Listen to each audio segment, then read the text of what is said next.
One, two, three, four.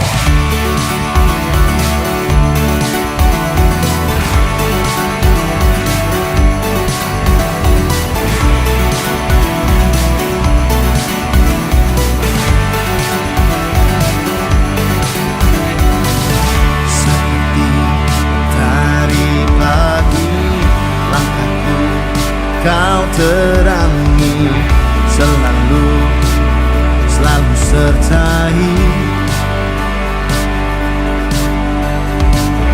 janjimu, ya dan amin, terbukti kau genapi, teguhkan setiap hati.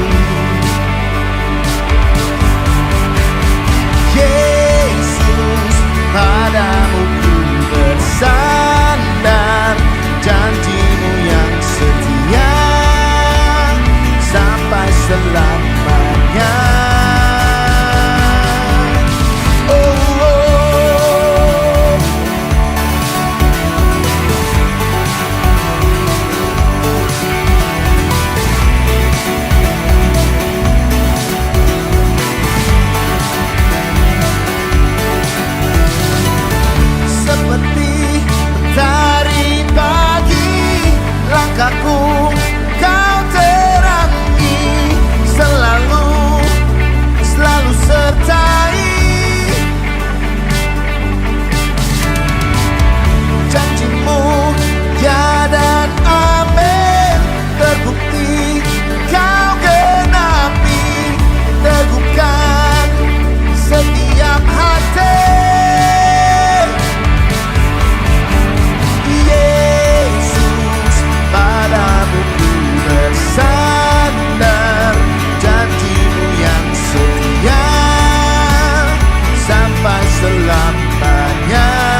pagi saudara-saudara. Saya mengundang kita semua untuk baca bersama-sama Mazmur 5 ayat 13 yang berkata, sebab Engkaulah yang memberkati orang benar ya Tuhan. Engkau memagari dia dengan anugerah-Mu seperti perisai. Terima kasih Tuhan, kami mau datang ke hadirat-Mu. Kami mau sujud menyembah-Mu Tuhan. Dan kami mau bilang Engkau adalah satu-satunya Tuhan dan sahabat kami. Engkau yang memagari kami Tuhan dengan kasih setia dan anugerah-Mu, rahmat-Mu seperti perisai. Amin. Terima kasih Tuhan.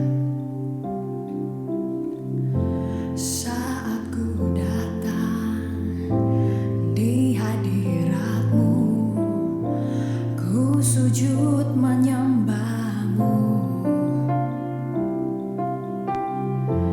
Kaulah Tuhanku dan sahabatku dalam segala jalanku.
Jemaat terkasih, mari kita sama-sama buka di Filipi 4 ayatnya yang ke-6.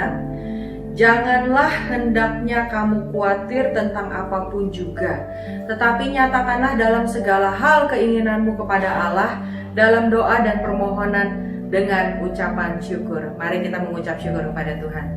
Ya Tuhan Yesus, kami bersyukur kepadamu Tuhan, karena Engkau adalah Allah yang setia, Engkau adalah Allah yang gak pernah meninggalkan kami, Engkau adalah Allah yang sama dahulu, sekarang, sampai selama-lamanya Tuhan. Ya Tuhan, terima kasih Tuhan Yesus, karena Engkau mencintai kami Tuhan Yesus, Engkau menjagai kami Tuhan, seperti biji bola matamu sendiri Tuhan. Engkau gak akan membiarkan kami kecelakaan menimpa Tuhan kepada kami Tuhan. Terima kasih Tuhan Yesus. Ya Tuhan, kami mengucap syukur Tuhan untuk rumah yang diberikan oleh Engkau dan tanah yang bisa terjual dalam saat-saat kesulitan ini Tuhan Yesus. Ya Tuhan, kami juga mengucap syukur untuk supplier baru dalam bisnis. Kami juga mengucap syukur untuk usaha kafe yang bisa berjalan lebih baik. Kami juga mengucap syukur untuk program iShare yang bisa terus berlanjut, bisa memberkati orang-orang banyak.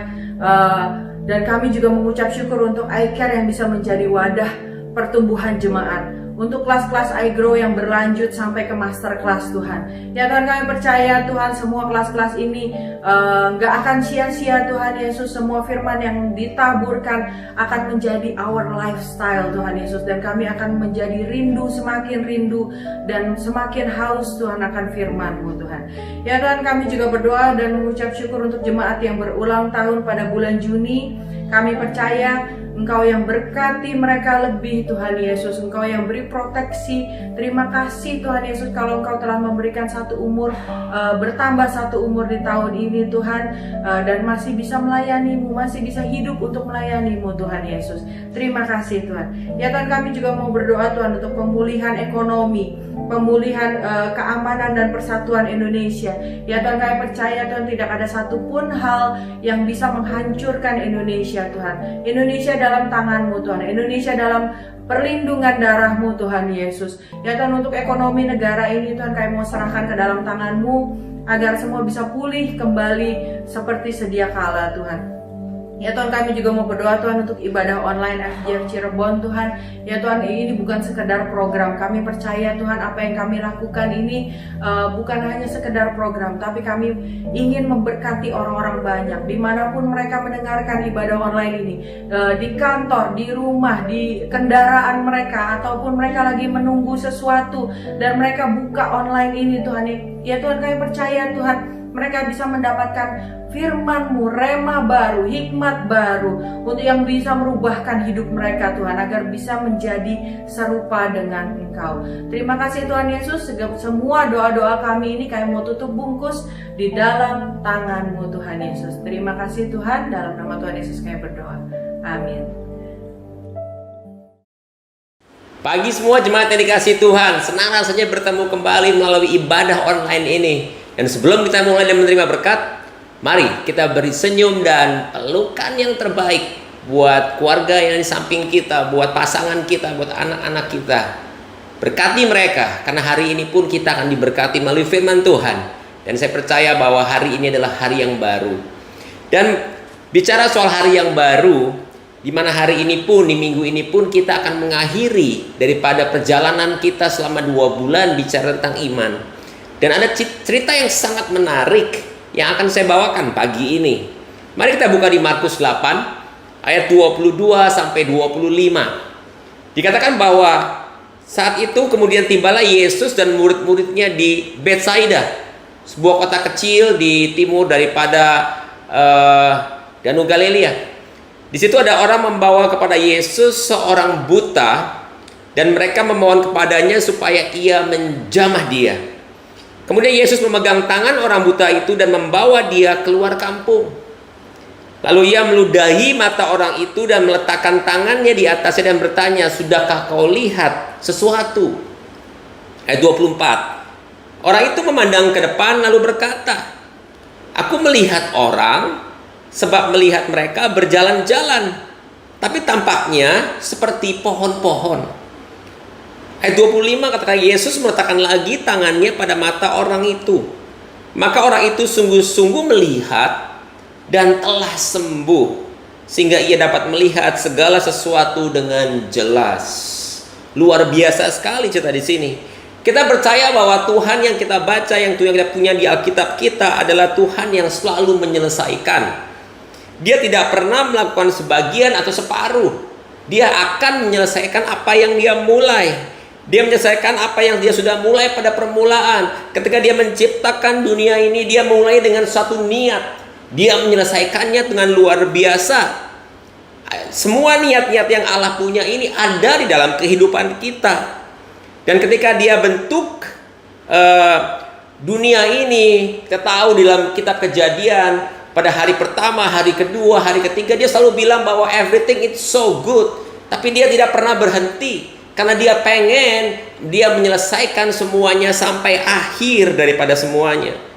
Kita lihat juga ketika bangsa Israel keluar daripada tanah Mesir, Tuhan tidak memimpin setengah-setengah. Dia benar-benar menyelesaikannya sampai akhir. Walaupun ketika itu bangsa Mesir, bangsa Israel keluar dari tanah Mesir, dia mengalami Laut Merah sehingga akan menjadi satu hal yang menghalangi mereka. Tapi Tuhan bukakan dengan membelah Laut Merah tersebut. Kalau kita bicara lagi bahwa Tuhan Yesus pernah datang ke satu pernikahan, kemudian Maria katakan bahwa mereka kehabisan anggur. Saya percaya bahwa Tuhan, walaupun Tuhan bilang belum waktuku untuk melakukan ini semua, tapi Tuhan niat untuk bisa menyelesaikan apa yang telah dia mulai. Kita juga pernah lihat bahwa ketika ada Tuhan menanyakan pada para murid-muridnya, adakah kamu punya makanan atau roti untuk bisa dibagi kepada 5.000 orang? Dan saat itu kemudian ada satu anak yang muncul dengan 5 roti dan 2 ikannya. Dan saat itu Tuhan gak bilang, gak cukup, ayo kita pulang saja atau kita lari daripada orang-orang ini. Tapi Tuhan menyelesaikan, dia memberikan mujizatnya dengan 5 roti 2 ikan itu, sehingga semua orang bisa makan dan lebih 12 bakul. Kemudian juga bicara soal 2 minggu yang lalu, bagaimana kita bicara soal ketika Tuhan Yesus naik ke surga. Dan kemudian saat itu para murid-muridnya sempat kebingungan. Dan saat itu mereka kembali lagi mencoba untuk menjadi nelayan. Tapi kemudian ketika mereka mencari ikan, menjala ikan, mereka nggak dapetin sesuatu ikan pun semalaman mereka mencari. Sehingga ketika Tuhan men-challenge mereka, kamu dapat ikan tidak? Aku nggak dapat apa-apa Tuhan. Kemudian tebarkan jalamu ke kanan. Dan ketika jala itu ditebar ke kanan, kemudian mereka mendapatkan ikan yang begitu banyak, sehingga jala pun tidak bisa terjadi koyak. Satu hal yang begitu luar biasa yang kita lihat, di mana Tuhan ingin menyelesaikan semuanya apa yang dia mulai. Dia tidak mau kita sebagai pengikutnya, sebagai believernya untuk bisa stop in the middle. Perikop daripada cerita yang tadi di Markus 8 ini akan kita bahas bersama, bagaimana benar-benar Tuhan menyelesaikan semuanya sampai terakhir.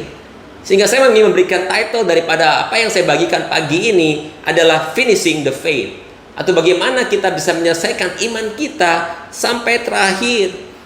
Saya percaya bahwa Tuhan adalah Tuhan yang menolong kita untuk memulai sesuatu. Dan ketika Tuhan menolong kita untuk memulai, saya percaya bahwa Tuhan pun akan menolong kita untuk bisa menyelesaikannya. Di perikop tadi kita membaca bahwa Tuhan Yesus menyembuhkan mata daripada si buta itu 2 kali. Dan 2 kali dia meludahi, 2 kali dia mengusap, 2 kali dia mengurapi, sehingga akhirnya dia sembuh. Dan kita bisa melihat bahwa mungkin di dalam kehidupan kita ada satu musim, ada satu waktu seperti seolah-olah ada delay, ada sesuatu yang gak kelihatan bahwa kemana ujungnya. Dan saya berharap bahwa kita tidak panik.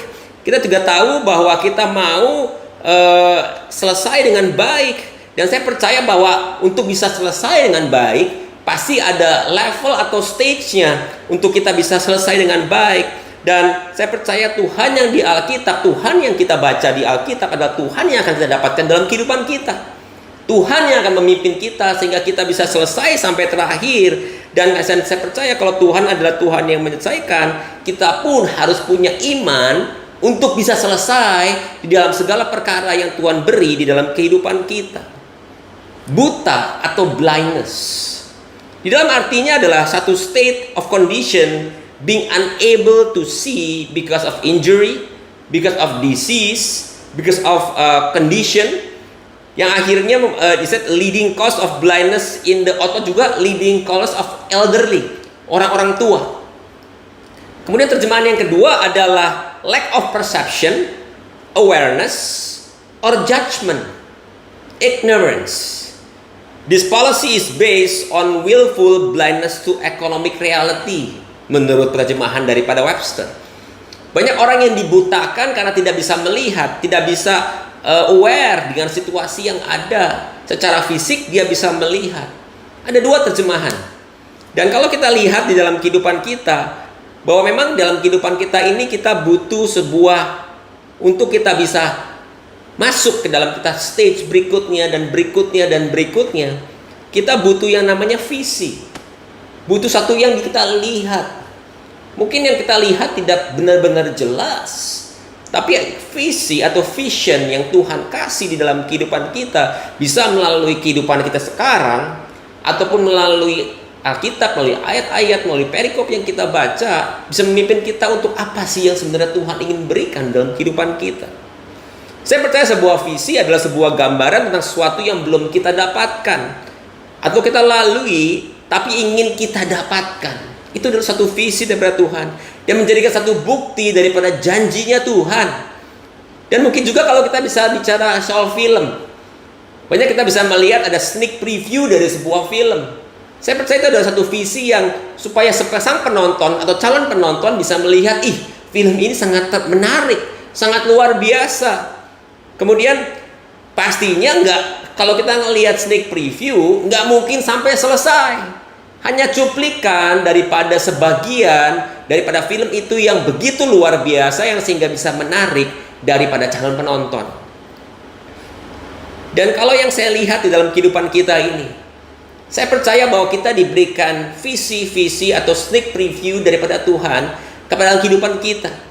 Ada gambaran-gambaran kecil yang Tuhan kasih, yang kita bisa imagine, kita bisa gambarkan, kita bisa bayangkan bahwa Tuhan akan memimpin kita ke arah yang mana. Dan ketika orang yang nggak punya visi adalah orang-orang yang nggak ngerti akan kehidupannya dia mau ke arah mana. Ada orang-orang yang lahir memang tidak punya visi. Ada orang-orang lahir yang dalam kehidupannya penuh dengan kebutaan. Amsal 29 ayat 18 dikatakan bahwa bila tidak ada wahyu menjadi liarlah rakyat. Di mana di King James Version dikatakan where there is no vision, the people perish. Saya percaya bahwa kehidupan kita penuh dengan keputusan setiap waktu. Banyak hal yang memang perlu kita putuskan dengan cepat. Banyak hal-hal yang terjadi begitu cepat sehingga kita perlu membuat keputusan. Dan kadang-kadang kita nggak ngerti apa keputusan yang tepat di dalam kehidupan kita. Tapi saya percaya bahwa dengan visi yang jelas daripada Tuhan, bila kita mendapatkan visi tersebut, maka kita akan lebih mudah mengambil setiap keputusan yang ada dalam kehidupan kita. Ada satu orang yang luar biasa, mungkin kalian semua pernah tahu. Ada namanya seorang Helen Keller. Dia adalah seorang pengarang, seorang political activist, dan juga seorang lecturer. Dan dia ternyata adalah ketika dia berumur kurang lebih 19 bulan, dia mengalami demam, dan kemudian dia mengalami ada sedikit masalah di otaknya dia, dan kemudian infeksi, dan mungkin yang bisa dibilang itu adalah meningitis. Kemudian dia mengalami kebutaan dan juga dia tidak mendapat mendengar. Dan akhirnya di umur itu dia kehilangan daripada indera penglihatannya dan juga pendengarannya. Tapi kemudian dia ibunya mempunyai pembantu yang umurnya 2 tahun lebih besar daripada Helen, dan bisa mengerti akan bahasa-bahasa yang Helen berikan. Dan kemudian later on memang Helen mendapatkan guru Anne Sullivan, dan yang guru ini membimbing dia untuk menjadi luar biasa. Dan Helen Keller katakan bahwa the most pathetic person in the world it's someone who has sight but no vision. Ketika Helen Keller katakan ini, mungkin banyak daripada kita merasa bahwa saya bisa melihat, saya yakin kehidupan saya baik. Tapi ternyata bahwa belum tentu dengan kita punya penglihatan kita bisa punya visi yang baik, bisa punya masa depan yang lebih baik. Dan ketika kita baca di Markus 8 tadi, kita bisa melihat bahwa sebenarnya pria itu tidak buta sejak kecil. Kenapa? Karena dikatakan bahwa saat itu penglihatannya dikembalikan lagi. Dia bisa melihat lagi. Bahwa satu hal yang artinya bahwa dia pernah melihat sebelumnya. Kemudian juga ketika Tuhan menyembuhkan dia pertama kali melalui mujizatnya tersebut, ketika Tuhan meludahi dan mengusap matanya, dia bisa melihat orang-orang yang bentuknya seperti pohon. Sehingga kita bisa mengerti bahwa kalau dia tahu wujudnya orang seperti apa, bentuknya pohon seperti apa, berarti memang orang tersebut pernah bisa melihat sebelumnya. Tapi mungkin dia kena penyakit, dia kena problem sehingga dia kehilangan daripada penglihatannya. Kita juga bisa menggambarkan bahwa orang yang pernah punya penglihatan dan hilang adalah mirip daripada mungkin orang-orang yang memang masih bisa melihat tapi nggak punya visi yang jelas daripada Tuhan yang kita kasih. Menjadi pertanyaan buat kita untuk apakah misi dan visi kita di dalam kehidupan kita ini. Iman kita mau kemana dalam kehidupan kita ini? Saya percaya bahwa ada banyak halangan-halangan. Yang pertama adalah musim dan waktu. Misalnya musim dan waktu, ada kadang-kadang kita merasa bahwa kita sudah bukan wahyunya lagi, bukan waktunya lagi. Kita udah nggak mungkin lah begitu lagi, nggak bisa lagi, udah lewat era tersebut. Ada musim dan waktu yang menghalangi kita untuk bisa melakukan yang seharusnya bisa kita lakukan. Saya punya pengalaman yang menarik. Kalau saya berliburan dengan anak-anak saya, selalu kita kadang-kadang punya sempatkan waktu untuk pergi ke theme park. Dan kalau ketika ke theme park, pastinya mereka akan masuk ke game-game yang challenging. Ada roller coaster, ada dan semua hal. Dan waktu-waktu begini, di umur saya saat ini, saya nggak mau bilang saya tua. Toh hari ini saya tampil lebih muda. Saya percaya bahwa main roller coaster udah bukan eranya saya lagi. Bisa rasa nyut ser gitu, yang hilang, yang udah wow ya. Even saat ini my wife udah ngerti banget gitu ya, karena dia akan bilang sama anak-anak, udah kamu aja yang main, papi nggak usah nemenin. Karena memang kita merasa bahwa kadang-kadang kita too old, kita terlalu tua untuk hal-hal tersebut. Tapi kita mesti mengerti bahwa kadang-kadang the best reserve at the last, bahwa ada satu hal yang baik yang selalu datangnya terakhir. Sehingga perlu buat kita ngerti bahwa jangan kita merasa bahwa umur menjadi penghalang untuk kita terus melayani Tuhan atau terus untuk melakukan sesuatu yang Tuhan beri di dalam kehidupan kita. Yang kedua pastinya adalah pengalaman. Berapa daripada kita pastinya punya pengalaman yang baik dan buruk. Dan ketika kita punya pengalaman yang buruk, ketika kita punya kegagalan, kita menerima pengalaman itu sebagai sesuatu yang pahit, sehingga kita pun tidak mau untuk melangkah lagi. Kita selalu berpikir bahwa nggak mungkin, nggak bisa, toh saya pernah gagal, saya nggak bisa, saya nggak mampu, dan nggak mungkin lagi untuk bisa melakukan hal-hal tersebut. Kita kadang-kadang berpikirnya bahwa akhirnya kegagalan yang terjadi membuat kita menjadi protected. Kita menjadi kehidupan yang penuh dengan protection. Sedangkan Tuhan kepengen kita hidup dengan progresif, terus naik dan naik dan naik. Banyak daripada kita punya kegagalan dan pengalaman ini yang membawa kita akhirnya menjadi terhalang untuk maju. Pagi ini saya so excited ketika saya baca ulang perikop di mana ketika seorang yang buta ini disembuhkan oleh Yesus. Satu cerita yang begitu luar biasa, kisah yang begitu luar biasa. Dan ketika Tuhan Yesus meludahi orang ini pertama kali dan dia mengusapnya, nyata orang ini menjadi lebih baik, tapi tidak cukup sembuh. Banyak daripada kita mungkin kita nggak cukup sembuh, nggak cukup jernih melihat kehidupan atau visi yang Tuhan kasih di dalam kehidupan kita. Dan puji Tuhannya, orang ini jujur. Ketika Tuhan nanya, apa yang kamu lihat? Apa penglihatanmu sudah sembuh? Dia bilang, oh, saya melihat orang-orang yang bergerak itu bentuknya seperti pohon. Puji Tuhan, dia seorang yang jujur. Bayangkan kalau dia mungkin penuh dengan pengalaman, penuh dengan kekecewaan, atau mungkin dia merasa, oh, umur saya udah tua, mungkin udah lebih begini aja udah bagus, udah nggak usah minta yang lebih baik lagi. Terima kasih Tuhan. Atau mungkin kita punya pengalaman yang kurang baik, kita mikirnya, wah, udah dikasih berkat begini aja udah cukup. Saya ngucap syukur bahwa orang ini orang yang jujur. Orang yang bilang, oh aku bisa melihat orang-orang yang bergerak, tapi bentuknya kok seperti pohon ya. Sehingga Tuhan akhirnya melakukan lagi mujizatnya yang kedua.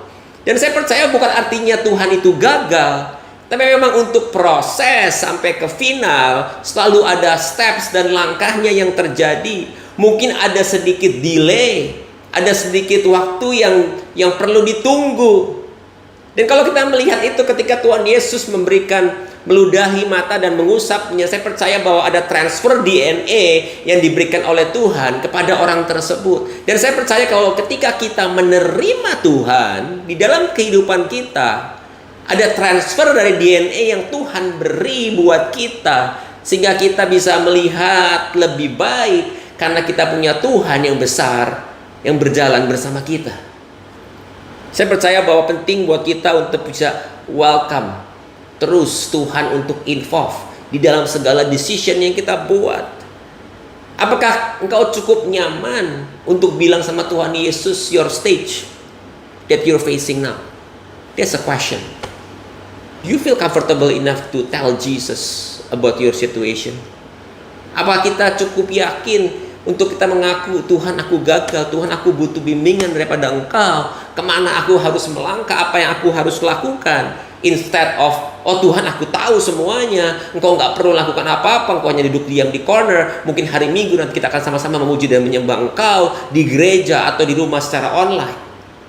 Banyak daripada kita mungkin nggak merasa bahwa kita butuh Tuhan Yesus di dalam kehidupan kita setiap waktu. Kita butuh grow in our relationship.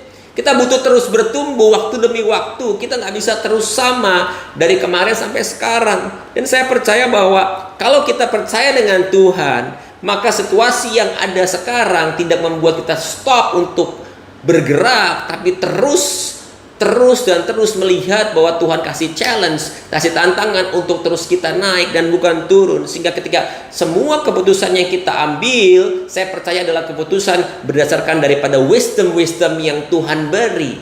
Dimana kita selalu meminta, Tuhan beri aku pimpinan, beri aku satu peneguhan kemana aku harus melangkah. Dan ketika Tuhan menyentuh kehidupan kita, saya percaya Tuhan gak menyentuh satu kali. Nggak saat ketika kita dibaptis atau ketika mungkin menerima Roh Kudus kita disentuh oleh Tuhan and that's it. Saya percaya Tuhan menyentuh kehidupan kita continuously. Waktu demi waktu Dia menyentuh kehidupan kita. Dan saya percaya bahwa pemandangan atau visi yang clear kita perlukan setiap waktu sehingga kita bisa expect Tuhan bekerja dengan yang luar biasa. So keep moving. Habakuk 2 ayat 3 katakan bahwa sebab penglihatan itu masih menanti saatnya, tetapi ia bersegera menuju kesudahannya dengan tidak menipu. Apabila berlambat-lambat, nantikanlah itu. Sebab itu sungguh akan datang dan tidak akan bertanggung. Saya percaya bahwa ketika Tuhan beri, nggak pernah setengah, nggak pernah seperempat, ataupun 3/4. Saya percaya Tuhan beri full. Cuma memang mungkin Tuhan reveal one at a time. Bagaimana kalau kita sadar bahwa semuanya pasti Tuhan akan bereskan, Tuhan akan berikan buat kita semua. Kalau kita lihat di Markus 8 ayat 22 tadi, dikatakan bahwa kemudian tibalah Yesus dan murid-muridnya di Betsaida. Di situ orang membawa kepada Yesus seorang buta dan mereka memohon kepadanya supaya ia menjamah dia. Satu hal yang saya lihat daripada ayat ini yang menarik, bahwa ada temannya yang peduli terhadap dia. Ada temannya yang tahu bahwa si buta ini butuh mujizat daripada Tuhan Yesus. Sehingga saya melihat bahwa kita butuh teman. We need friend. Kita butuh kumpulan yang baik, kumpulan yang mensupport kita. A real friend is someone who walks in while the world walks out. Saya percaya teman-teman yang baik ada teman-teman yang selalu mendukung, teman-teman yang ada ketika mungkin dunia meninggalkan kita. Ketika problem muncul, saya percaya teman-teman yang baik akan datang dan akan mensupport kita dengan prayer, dengan support kita dengan apa yang bisa dia support. Temannya membawa kepada Tuhan Yesus, katakan bahwa dia butuh kesembuhan, memohon bahwa ia butuh Tuhan Yesus untuk menjamah, untuk dia bisa kembali melihat. Satu kepedulian yang ada. Dan saya percaya bahwa waktu ini, di saat mungkin kita lockdown, di saat mungkin ibadah shutdown, Bukan berarti kita nggak butuh teman-teman kita. We need our friend. Kita butuh orang-orang yang bisa mensupport kita ketika ada masalah yang terjadi. Share. We pray together. Seberapa daripada kita mungkin contact our prayer contact mungkin dari gereja atau apa, kita butuh didoakan. It's okay karena kita butuh untuk bisa berjalan secara together. Kita percaya bahwa memang kita nggak akan bisa melakukan semuanya ini sendiri. Yang kedua adalah bagaimana ketika kita harus dipisahkan. Kita harus bisa di-separate, kita butuh sendiri. Markus 8 ayat 23, saat itu Yesus memegang tangan orang buta ini, membawa dia keluar kampung. Lalu ia meludahi mata orang itu dan meletakkan tangannya atasnya dan bertanya, sudahkah kau melihat? Satu hal yang kita bisa pelajari daripada apa yang Tuhan Yesus lakukan, bahwa untuk kita bisa mendapatkan kesembuhan, kita harus bisa keluar dari apa yang mungkin kita nyaman. Kita mungkin harus keluar dari apa yang mungkin merasa bahwa kita hebat, kita bisa melakukan semuanya sendiri tanpa Tuhan. Kita harus keluar dari stage yang sesuatu yang bahwa kita nggak butuh Tuhan. Atau mungkin juga kita keluar daripada situasi yang butuh diterima oleh orang-orang. Karena sebenarnya yang menjadi poin adalah kita butuh Tuhan di dalam kehidupan kita untuk bisa mendapatkan mujizat, miracle demi miracle untuk kita masuk ke stage berikutnya. Orang ini pun dibawa keluar, di-separate daripada kumpulannya dulu. Kemudian dilakukan mujizat untuk dia bisa terjadi kesembuhan. Ada separation terjadi, ada time alone terjadi. Berapa daripada kita mungkin bisa separate daripada kesibukan kita setiap waktu, dari apa yang mungkin kita lakukan secara continuously. Bagaimana kita mungkin bisa sit down and read the Bible and read the firman-Nya Tuhan. Apa yang mau Tuhan berikan buat kehidupan kita senantiasa. Berapa daripada kita mengerti bahwa memang kita perlu sendiri bersama dengan Tuhan ketika mujizat itu bisa terjadi di dalam kehidupan kita. Dan yang ketiga, don't quit in the process. Seberapa daripada kita mungkin ketika Tuhan melakukan sesuatu, ataupun kita ketika one step terjadi, kemudian kita nggak melihat hasilnya dengan baik, kita merasa bahwa oh ini bukan buat saya. Saya nggak percaya bahwa Tuhan tidak memberikan yang terbaik buat kehidupan kita. But yet, kita mesti melihat memang prosesnya panjang. Ada satu proses yang terjadi. Markus 8:24 katakan bahwa Yesus meletakkan lagi tangannya kepada mata orang itu. Maka orang itu sungguh-sungguh melihat dan telah sembuh, sehingga ia dapat melihat segala sesuatu dengan jelas. When something is over, don't stop. The end of the era is not a completion of destiny. Saya percaya bahwa kita nggak bisa stop. When we live, ketika kita masih hidup, kita harus terus bergerak. Kita harus terus masuk ke dalam hal-hal berikutnya. Dan saya percaya ketika kita nggak stop, Tuhan akan tambahkan, Tuhan akan berikan, Tuhan akan mulai berikan clue demi clue berikutnya.